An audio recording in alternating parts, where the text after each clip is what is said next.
السلام عليكم ورحمة الله وبركاته. نتابع الآن إن شاء الله حديثنا عن بقية الحروف التي معنا في الأبيات. أنهينا الكلام قبل الفاصل على حرف النون، وهو قول ابن إمامنا الجزري رحمه الله: والنون من طرفه تحت اجعلوا. والنون من طرفه يعني من طرف اللسان، تحت يعني تحت اللام بقليل، اجعلوا يعني اجعلوا نطقها. بعد ذلك قال الإمام الجزري رحمه الله كما نرى في اللوحة: والراء يدانيه لظهر أدخل. والراء يدانيه لظهر أدخل. نعم، نرى على اليمين قد كتب أن مخرج الراء من طرف اللسان مع ما يحاذيه من اللثة.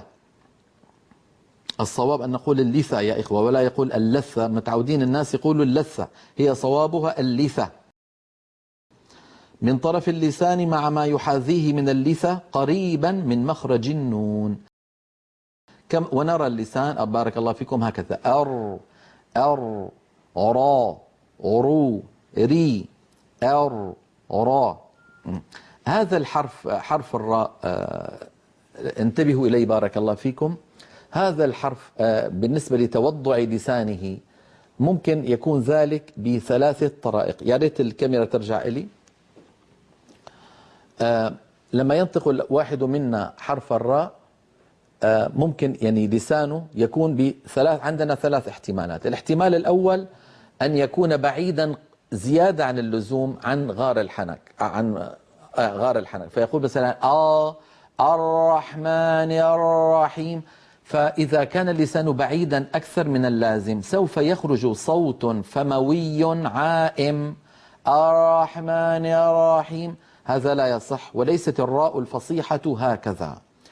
الأمر الثاني اللي احتمال أن يكون اللسان يقرع غار الحنك ولكن يبقى في الوسط فجوة، لأن اللسان عند نطق الراء يتقعر قليلا ويبقى في الوسط، هنا في وسط اللسان فجوة لا تلامس غار الحنك، منها يتسرب جزء من الصوت هكذا: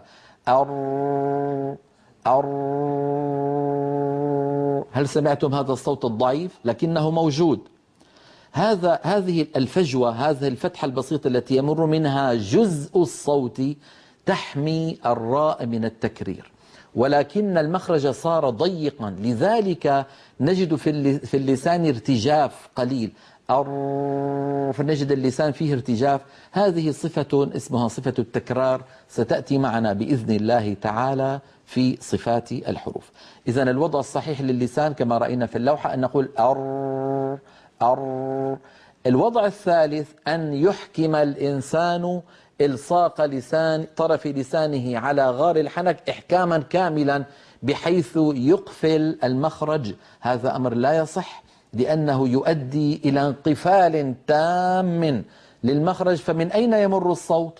الصوت قد انحبس هكذا خلف اللسان، هذا يؤدي إلى ارتعاد شديد في طرف اللسان ويؤدي إلى ظهور أكثر من راء.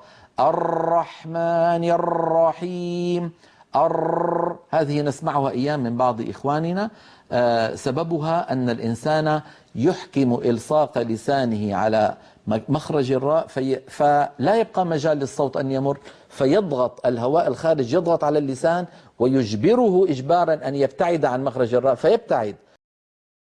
فلما يبتعد يخرج الصوت ويخف الضغط خلف اللسان، فيعود اللسان ويقفل، فينشأ ضغط جديد ويجبر اللسان على النزول، وهكذا تجد اللسان مرة في حالة انقفال ومرة في حالة انفتاح. وهذا هو التكرير المنهي عنه، ولا يصح أبدا، لأنه يولد راءات عديدة، وكم نهى العلماء والقراء والأئمة عن هذا في كتبهم. فلننتبه إلى هذا الأمر، وسنعود إلى هذا بالتذكير بإذن الله لما نتكلم في صفات الحروف عن قول الجزري رحمه الله: وبتكرير جعل.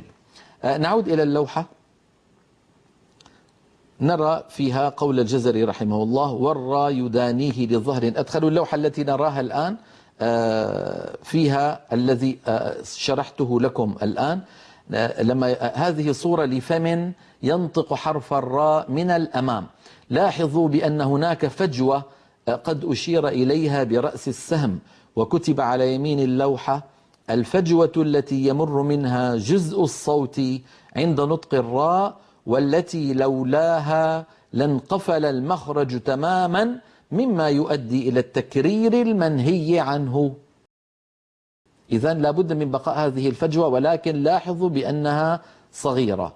الرحمن الرحيم، بالتدريب يستطيع الإنسان أن يتقن ذلك. هذا معنى قول ابن الجزري رحمه الله: والراء يدانيه لظهر أدخل. لاحظوا هذه اللوحة التي بعد اللوحة تلك، والتي أيضا فيها مقارنة بين كيفية توضع اللسان في الراء المفخمة وفي الراء المرققة. أعود فأقول هنا كما قلت في اللام: إن عمل رأس اللسان واحد، عمل رأس اللسان واحد في الراء المفخمة والراء المرققة. الراء الري، الراء الري، ولكن الفرق في توضع اللسان في جزئه الخلفي. لاحظوا بأن اللسان في الراء المفخمة قد تقعر وسطه وارتفع أقصاه قليلا، وأيضا تضيق الحلق، وذلك برجوع لسان المزمار إلى الخلف قليلا. جربوا الراء الراء، فتجدون الكلام الذي قلته لكم والذي نراه على الصورة اليمنى صحيح إن شاء الله تعالى.